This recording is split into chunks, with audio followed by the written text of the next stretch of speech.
òun ni ó mú mi lọ bí gbajúgbajà olórin fújì kan tí wọ́n fi jẹ oyè láìpẹ́ yìí olórí ọmọ ọba of Ijebuland Akilẹ̀ of Ijebuland Alhaji Wasiu gẹ́gẹ́ bí wọ́n ti máa ń pè Àyìndé Marshal K1 the ultimate Mayegun of Yorùbáland tọ́lọ́run bá ní kí ayé gún fún wọn ká tún bẹ̀ lóhùn kálíkì àmọ́ ló tún gún fún wọn. kí láǹfààní ẹni tó mú ayé gún tí ò lè mú ọ̀run rẹ̀ gún. àbí bí wọ́n ti jẹ́ máyégún yẹn kí wọ́n gbìyànjú bí wọ́n ti mú ọ̀run náà gún régé.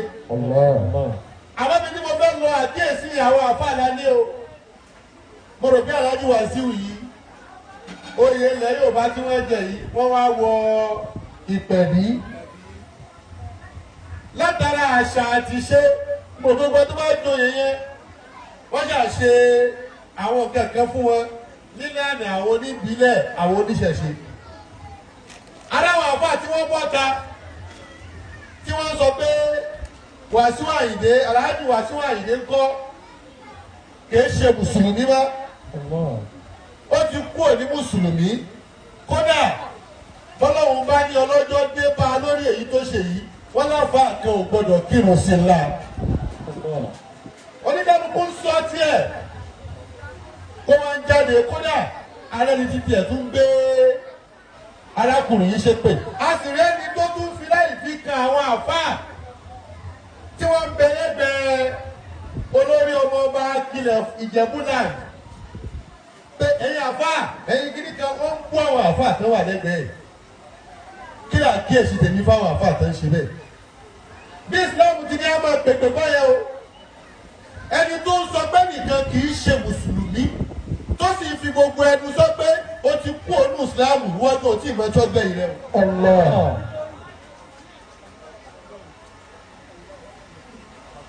kí ni Islam kọ́ wa arákùnrin kan àfọ̀ oníwàásí náà ni ó wá lọ lè bá Abu Ja'far al-Mansur. Dakala ìhùn Abi Ja'far al-Mansur. ẹgbẹ́ akẹ́kọ̀ọ́ lára ọ̀rọ̀ yìí bá a bá rẹ́ni tí ń wọgbó lọ bóòlù àti pè wọ́n padà. àwọn àfáà lónìí gbólóhùn wa ti ń le jù ọ̀rọ̀ wa ti ń le jù bí ìgbéwọ̀n àfáà tó ń ṣe wáàsí gan wọ́n ti fọ́ tíkẹ́tì àlùjànnà. gbogbo sọ̀rọ̀sọ̀rọ̀ tí ó bá ṣe wáàsí ẹjẹ́ á máa fi àánú ẹni tá à ń bá sọ̀rọ̀ ẹjẹ́ á máa fi kún wáàsí wa. wáàsí wa lónìí kò pé àwọn èèyàn padà ilé àwọn èèyàn jáde ni. wáàsí ọ̀pọ̀lọpọ̀ àwọn àfáà lónìí kò pè èèyàn sẹ́sìn mọ́ bíbú àwọn èèyàn bínú fẹ̀sìn ọlọ́wọ́ ọba lẹ̀ ni. nígbà tá a mọ ìdí wọ́n ń pè ní asalibu da'wa. oníwàásí yìí ó lọ lè bá Abu Ja'far al-Mansur. Fàdílátọ̀ lẹ́yìn fílíkàlá. kí wọ́n ń ṣe wáàsí fún Abu Ja'far. ọ̀rọ̀ rẹ̀ wọ́n lé ọ̀rọ̀ àwọn àfáà kan tí wọ́n lé. Fàdílátọ̀ lẹ́yìn fílíkàlá mi.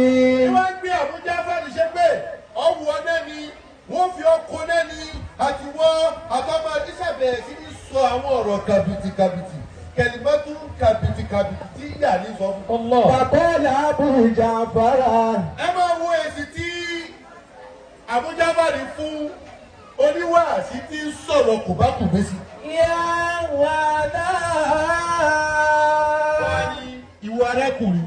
Yá àgà. ìwọ àfọ oníwàásí. Ìrìbà kìbí. ẹ̀rfọ̀ kìbí ṣe mí pẹ̀lẹ́pẹ̀lẹ́. Ìrìbà kìbí. èmi wọ́n ní o ṣe wáàsí fún mi ni ewé tó tẹ̀pẹ̀ tó fi ń kù. Arsalallahu subhanahu man huwa khayrun minka. ọ̀dà mọ́ni uwa khairu minka ẹni tó lóore jù ọ lọ tó tóbi jù ọ lọ lọ́dọ̀ Ọlọ́run tó nípò jù ọ lọ Ọlọ́run ọba gẹ́rẹ́ rẹ̀ ṣe. Ila man huwa sharrun minni. Ọlọ́run náà sí ẹni tí gbèsè ayé tiẹ̀ tó burú jù tòun lọ. Ọlọ́run náà sẹ́ni tó yẹ àkókò nìyẹn kí tòun lọ. Ọlọ́run náà sí pò kí pátá tó tún ju tòun lọ. Ọlọ́run rán olóore tó jù wọ́n lọ sẹ́ni tó burú jù wọ́n lọ. Arsalallahu Musa ila Fir'auna. Ànábì Musa olóore ju arákùnrin yìí lọ. Arsalallahu Musa ila Fir'auna. Ọlọ́run wá rán Musa sí Fìràwọ́nà tí gbèsè ayé tiẹ̀ tó burú jù lòun lọ. Faqala lahu. Bí Fìràwọ́nà bá ti ya kẹfẹ́ ní tọ́lọ́hún tó, bí Fìràwọ́nà ti kàyà tó ka òkè tó, nígbà tọ́lọ́wọ́ bá tí ó rán Musa sí, ó gbọ́ tọ́lọ́wọ́ bá tọ́ fún Musa ni. Inni aba ila Fir'auna innahu tagha. Àtiwọ́ àtọ́mọ̀ ìyá rẹ̀ ẹ lọ bá Fìràwọ́nà. Innahu tagha. Ọlọ́run kọ́ ọ̀pọ̀ fáwọn rẹ̀ fún Musa pé ẹni tẹ̀lé lè báyìí, innahu tagha. Innahu tagha. Kì í ṣe èèyàn tó fún yẹn. Innahu tagha. Àgbà wèrè ni. Innahu tagha. Àgbà kú èèyàn ni. Inni aba ila Fir'auna innahu tagha. Àṣẹ ìgbà pẹ̀lú tọ̀gá ẹ̀ ti dá orí gbogbo ẹni tó bá ti tayọ àlá níbi ìṣe. Innahu tagha. Bọ́ ọ bá sọ̀rọ̀ tó tayọ àlá níbi ọ̀rọ̀ ó ti tọ̀gá. Innahu tagha. Kódà bọ́ ọ bá rí ẹ̀yìn tẹ́lẹ̀ rẹ bá ti lé ó ti tọ̀gá. Innahu tagha. Bọ́ ọ bá kú nǹkan tí ò sínú ẹ̀sìn, bọ́ ọ wá gbé wọnú ẹ̀sìn tó tún pè nǹkan mí lọ́dọ̀ ó ti tọ̀gá. Inni aba ila Fir'auna innahu tagha. Nígbà tí ó sọ fún Faqula lahu qawlan layyina. kúlẹ̀ dàgbù. Qawlan layyina. Àwọn tí ẹ̀mí wọn bá le gan, àwọn tá a rí pé wọ́n ti tayọ àlà níbi ìṣe níbi ọ̀rọ̀ líle kọ́lá àtúnṣọ fún wọn. Faqula lahu qawlan layyina. Àwọn ọmọ abiyamọ mi tọ́mọ rẹ̀ ti yàyàkuyà mọ́ lọ́wọ́, wọ́n ti lù kò yí padà, wọ́n ṣe aládàá kò tó ní ẹ̀yí padà, wọ́n kẹ́kẹ́ lórí kò kí ló kù tí wọ́n máa ṣe, wọ́n máa bẹ̀ mí dákun. Àbọ̀ ọkọ mi mọ̀ dọ́jú tì mí. Qawlan layyina. Dákun tuntun lọ́wọ́ mọ̀ mú gbó mọ̀. Qawlan layyina. Báàbù kò ló mọ̀. Qawlan layyina. Ìyá ò máa wá kúnlẹ̀ yóò máa bẹ ọmọ, yóò máa wá sunkún. Faqula lahu qawlan layyina. Ọmọ yẹn wà wo ojú ìyá rẹ̀ pé omi ojú yín màmá kí ló dé tẹ̀ ń sunkún nígbó tó ń bu yín náà ni. Ọ̀rọ̀ ti kọjá bẹ́ẹ̀ bá lù ẹ̀ ṣe tírẹ́nì mi. Bẹ́ẹ̀ bá ní kó máa fatí kó máa ṣe fúlọ́dọ̀ wà láàyè ẹ̀ tó fún lágbára ni. Kọ́ńdà kúlẹ̀ náà ń kọ́ńdà. Qawlan layyina. Ẹ sọ̀rọ̀ pẹ̀lẹ́pẹ̀lẹ́ fún.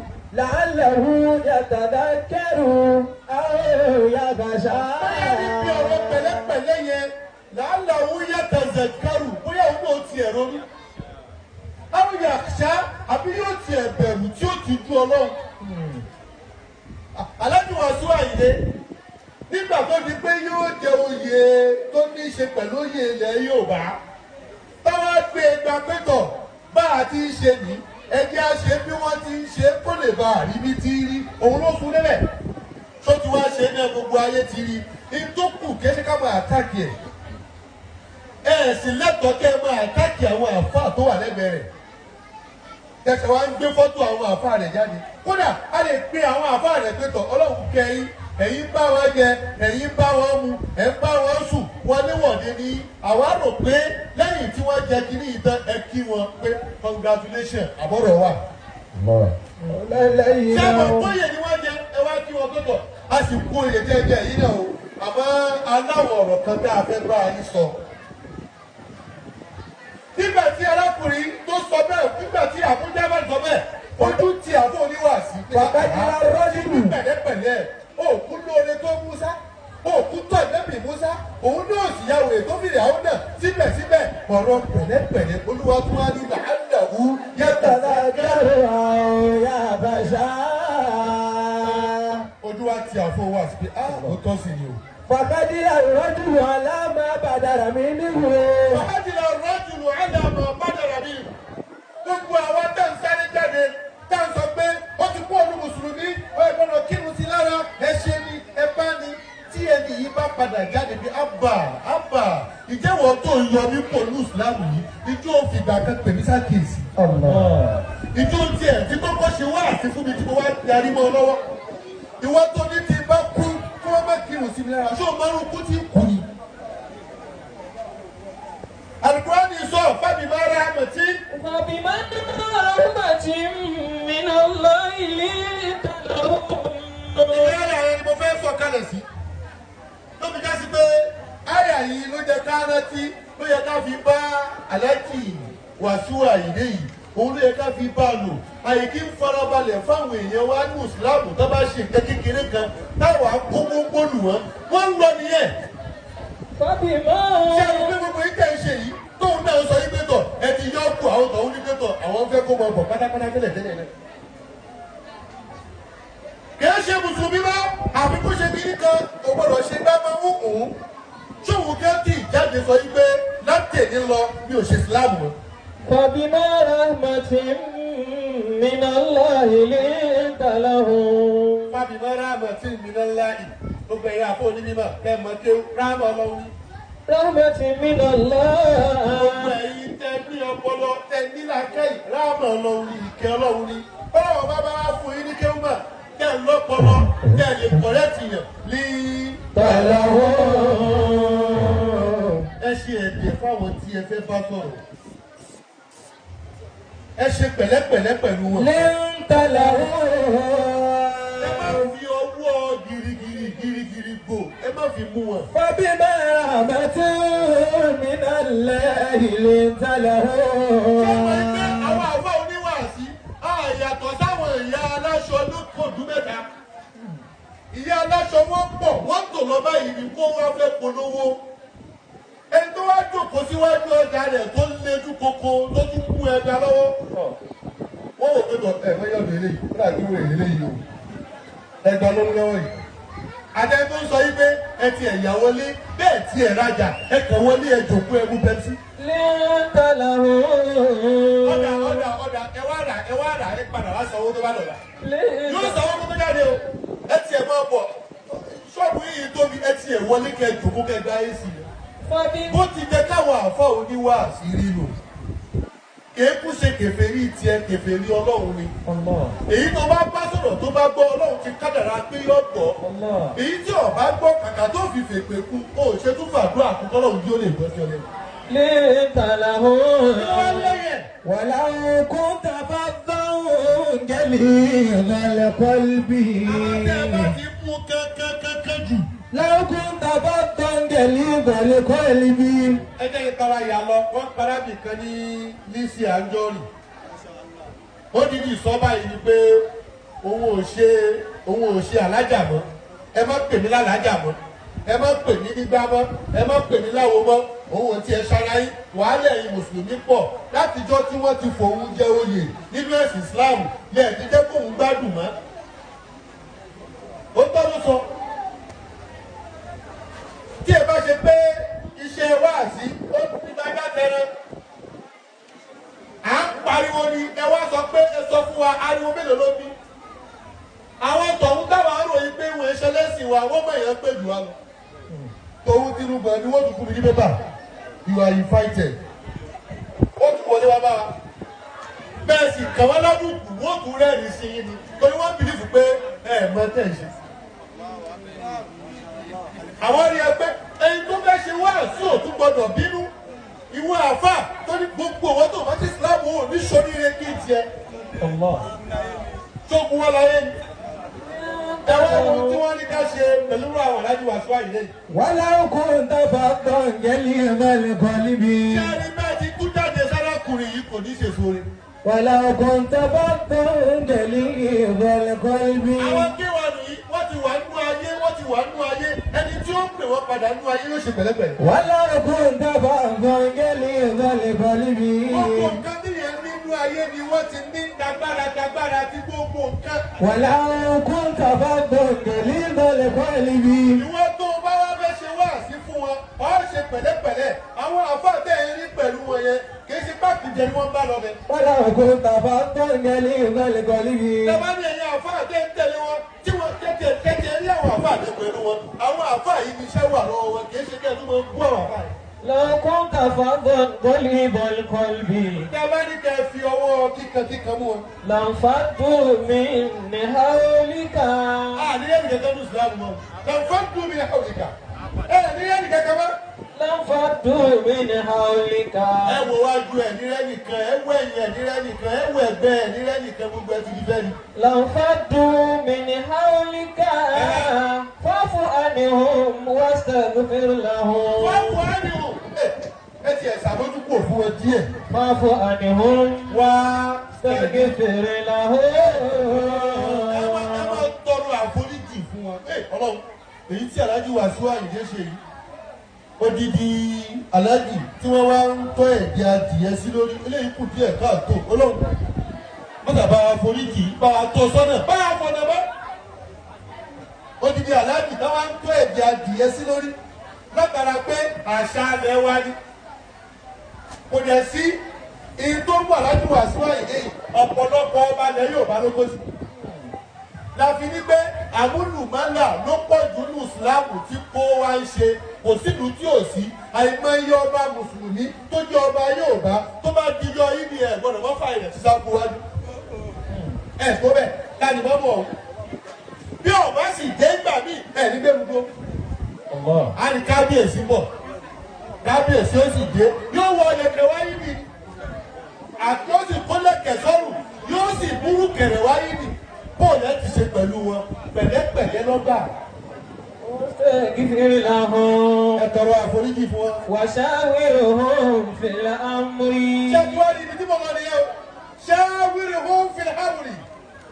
Máyégún olórí ọmọ ọba Akilẹ̀ of Ìjẹ̀bú-Land ó ti joyè ó ti wọ̀ pẹ̀bí ó ti jáde wọ́n ṣayẹyẹ ó jẹ́ ká rí àwọn àfáà kan lẹ́gbẹ̀ẹ́ wọn bíi mélòó kan ẹ wá dìde ẹ lọ kí wọn pé àníkàwá kì í ni. Ẹ má lọ lọ pé ẹ wá jà o àníkàwá kì í ẹ bọ̀ kó oríire táyé yìí náà. Oríire táyé ni o àwa bá yín torí oríire tàlìkìyàmù. الله. Ṣẹ́rí yìí tẹ́ ṣe yìí bó ti rí nìyí bó ti rí nìyí bó ti rí nìyí. Àfi kẹ́ ẹ túbà àfi kẹ́ ẹ wá foríjì èyí ti ṣe adìyẹ tí wọ́n pa tí wọ́n ju ẹ̀jẹ̀ rẹ̀ yìí ìjẹ́wọ́ parliament Islam àti bí Alhaji wa Wasiu mùsùlùmí ní gbogbo ògbà tẹ́ fi wà níbẹ̀ bí ìjẹ́tẹ̀ kírun ìjẹ́tẹ̀ láǹfààní àti kírun gbogbo ọjọ́ tẹ́ lò níbẹ̀ bí ẹ wá torí oyè táyé ẹ wá ba ìrun tọ́lọ́wọ́ ọba jẹ́ tá a sì rí àdísì tí ó fẹsẹ̀ rinlẹ̀ fún wa dáadáa pé máa ń tàràkà sọ̀lá tàrà ásírí hábì tó àmọ́nù. الله. Ẹni tó bá fi ìrun àlásàrì lẹ̀ tí ò kí. فقد هبط عمله. Láì ní nǹkan kan tó wà ẹ́síkúlébù iṣẹ́ rẹ̀ ti bàjẹ́. الله. Ibi táwọn abira wa ni pé èyí tí Alhaji Wasiu Ayinde ṣe yìí ṣé ó gbé kó ní ìsìláàmù ni àbáwọn iṣẹ́ tí wọ́n ń bá bọ̀ wá ká sọ pé àwọn iṣẹ́ yẹn ó ti bàjẹ́. Kí ló dùn báyà mi sọ? وشاورهم في الأمر. Shawirhum fil amri. Ẹ bá wọn ṣe mùṣáwárà ẹ jòkó gbé èyí tẹ́ ṣe yìí kìí ṣe tí Islam faramọ́ o. Lóòótọ́ àṣà ni ìṣe ni àmọ́ gbogbo àṣà àti ìṣe tí ó mú yẹn kò bínú Ọlọ́run bá ká jìnà sí. وشاورهم في الأمر. Bá tiẹ̀ bá wọn fà kẹ̀kẹ́ pé gbogbo ọjọ́ tẹ́ lò ní pèbí jẹ́ kírun fọlọ́. Tọ́ba bí bẹ́ẹ̀ ṣe jẹ́ kírun ẹ wá lè joyè ẹ wá torí oyè káyé ẹyẹ ẹ̀sìn tó lọ́wọ́ bá rẹ̀. Ṣé bá nínú ọba ilẹ̀ Yorùbá tó lọ́wọ́ ò fẹ́ gbọ́ orò gbogbo ẹ̀sìn tí Yorùbá ti lè wò tó bá ti jẹ́ àìwò ni òun ò fẹ́ gbọ́. Gbogbo tó bá ti jẹ́ àìwò òun gẹ́gẹ́ náà ò tiẹ̀ fẹ́ gbọ́. Ó lọ́jú nì. Káwá ṣe wáàsí fún ẹ ẹ́. ولقد أوحي إليك وإلى الذين من قبلك لئن أشركت. Ìjẹ́ sọ fún nìyẹn ẹ ká àyà yìí fún wọn pé làyín ní àṣìrákìtà Alhaji wa Wasiu Ayinde Marshal déwà ní ọtílẹ̀ dáa bá ti gba nǹkan mí ìbọ́lọ́hún. لئن أشركت. Dáa bá ti forí kan náà bí ìpínyàtọ̀ sọ́lọ́hún. لئن أشركت Kí ló ní yóò ṣẹlẹ̀? ليحبطن عملك. Àwọn iṣẹ́ yìí ni ó ẹ̀san yìí ò ní pé wájú Ọlọ́run mọ́. ليحبطن عملك. Alhaji Wasiu Ayinde lè gẹ́tẹ̀ ní àbá pé èmi ò mọ̀ tó bá yẹn náà ẹ̀sìn mélòó náà ni wọ́n ń sìn. Aláwọ̀ èèyàn ti wà nú ayé ẹni tí ó fà wọ́n padà ní Ànábì sọ pé yassiru. wala tu'assiru. wa bashiru.